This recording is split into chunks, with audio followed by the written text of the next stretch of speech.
All right, Herc, time to turn our attention to the U.S. senior men's national team, a team that got a 2-1 victory over Northern Ireland over the weekend. That follows up a 4-1 win over Jamaica. So 2 back-to-back wins for Gregg Berhalter in these friendlies. What's your biggest takeaway from the last, 180 minutes that we just saw of the U.S.? That even though they don't play at their best, they're finding ways to win, and that is invaluable for such a young group. You think about the errors that they had in the first game versus Jamaica, and then in the second game, especially in the first half versus Northern Ireland. These are errors that maybe a better team punishes you for, but they recoup from these errors and they find ways to score goals. They find ways to win. This is now, I believe, the 5th game that they've won in a row. If you look at the last 4 games before this game, they were outscoring every opponent, 4 more goals in each of their games. They're just finding ways. And for a young team, when you can find ways, not to grind out results, but to score goals and get important players involved. And when you're not playing your best football, when you don't have the best foot forward, you're still finding these ways of winning. That is important for Gregg Berhalter, especially when he's trying to play this system, Seb, especially when he's so ingrained. This is what we got to do, play out the back. When you have these type of games, you need to find ways of winning, and they do. Look, I get it why you got to play and you got to say, okay, we won. It's good for the players. It's good for the fans. It's good for the program. But if we're going to do that, we got to put into context again who they're playing. Before it was a Jamaica BC team. Here it's a Northern Ireland that's between World Cup qualifiers. So clearly not prioritizing this. One of the things that we can take from the Northern Ireland game, though, is our first real look at this back three. Herc, for Gregg Berhalter, the 3-4-3. We talked about it last week on the show. Did you like it or not? I liked it at times, but it shows you how it can go right against you, right back down your throat. I felt Kellen Acosta, and maybe this is on Gregg Berhalter. This is a kid who's in preseason form right now, who played against Jamaica, and then you're going to play him, you're going to start him against Northern Ireland. He did not look fit. He did not look sharp.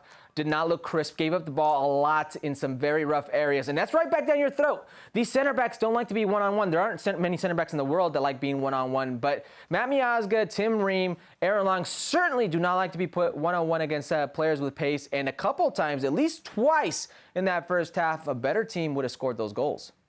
Herc, let's talk nines. A week ago, you said it was one of the position battles you were most focused on in this camp for these games. In the first game, we saw Josh Sargent get the start. In the second game, we saw Jordan Siebatcheu get the start. Did any of the nines stand out to you and really help their case? A little rough on Siebatcheu, I'm going to be. Didn't think it was his best outing. Didn't connect with the team. Josh Sargent, I thought, was great. He does everything so well. Besides score that goal, I think that's the one missing puzzle or missing piece to that puzzle for Josh Sargent. He's so good with his back to goal. He links up very well. His soccer IQ is off the charts for me. He's deceivingly fast and strong and kind of big. People don't realize how big he is, and he's got very soft touch. He needed his goal, but he got the assist in the first game. And then it's Daryl Dike. Daryl Dike comes on, and I can't help just to think every time he touches the ball, I get up on my feet. Something is going to happen. He attracts action, he attracts attention, and something just always happens. He just made the most out of the brief time he was on the field, and every time he plays, I want to see more of him. Josie Altidore, we assume he was maybe at home watching these games. Do you think he was nervous based on what he saw? Josie's a competitor. I'm sure he's going to say, bring it. But if you're seeing Daryl Dike, who's 20 years old and who's already doing these things at the international level, and he's just straight fire at the club level, you have to be a little uneasy if you're any forward in this pool. All right, one of the other players that you had looked forward to highlighting was Christian Pulisic, right? We hadn't seen him with the national team since the very end of 2019, that game against Canada. We all know how that went. What did you think of Pulisic in the game against Northern Ireland? Because I thought it was a marked difference in how he played in the second game versus the first. I was frustrated watching Pulisic in the first game. In the second game, I said, that's the player the U.S. needs. And that's kind of the player Thomas Tuchel wants. In the middle, behind that 9, those 2 interior players playing that way, very much involved, accountable. And maybe a lot of that has to do with the armband, Seb, if I'm being honest. He took responsibility with his play. He was very good in possession, very good at setting up plays. He's just a very good player in tight spaces. The penalty he drew, that was all him. Quick touch in the box, knowing exactly when to draw contact. The penalty kick itself was a bit fortunate, but it's good for his confidence to get that goal. And I certainly believe this is a player that, whether he's outside or centrally, can be effective for this national team, depending on the game. And if you're going to go 3 at the back, that's the position for him right there centrally. So Christian Pulisic scores against Northern Ireland. So does Gio Reyna. And I mentioned last week on the show, I was really excited to see them play together. I came away from the game against Northern Ireland actually pretty disappointed, Herc.